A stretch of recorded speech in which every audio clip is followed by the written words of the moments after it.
আর এবার weather update দেবো আপনাদের। উইকেন্ডেও রাজ্য জুড়ে বৃষ্টির পূর্বাভাস রয়েছে। আগামী বুধবার পর্যন্ত ঝোড়ো হাওয়ার সঙ্গে বৃষ্টির পূর্বাভাস।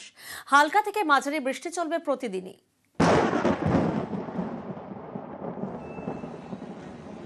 বৃষ্টি বৃষ্টি আর বৃষ্টি। এবছর বৃষ্টি থামার নামই নেই। কখনো নিম্নচাপ, কখনো ঘূর্ণাবর্ত, কখনো আবার মৌসুমী অক্ষরেখা। সপ্তাহান্তেও রাজ্য জুড়ে বৃষ্টির পূর্বাভাস।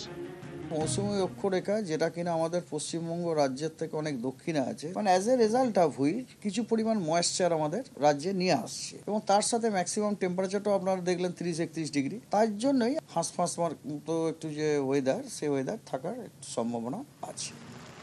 সপ্তাহভর বৃষ্টির পরে সপ্তাহের শেষটাও হবে বৃষ্টি দিয়েই। আগামী বুধবার পর্যন্ত বৃষ্টি চলবে রাজ্য জুড়ে। সব জেলায় প্রতিদিনই হালকা থেকে মাঝারি বৃষ্টির পূর্বাভাস। রবিবার পূর্ব মেদিনীপুর এবং দক্ষিণ 24 পরগনায় বৃষ্টি বাড়বে। 31 তারিখ থেকে 3 তারিখ পর্যন্ত এই পুরো আপনার 4 দিন উত্তরবঙ্গ দক্ষিণবঙ্গের সব জেলাগুলোতেই অনেক জায়গায় হালকা এবং মাঝারি বৃষ্টিপাত হওয়ার সম্ভাবনা আছে। নিউজ 18 বাংলা।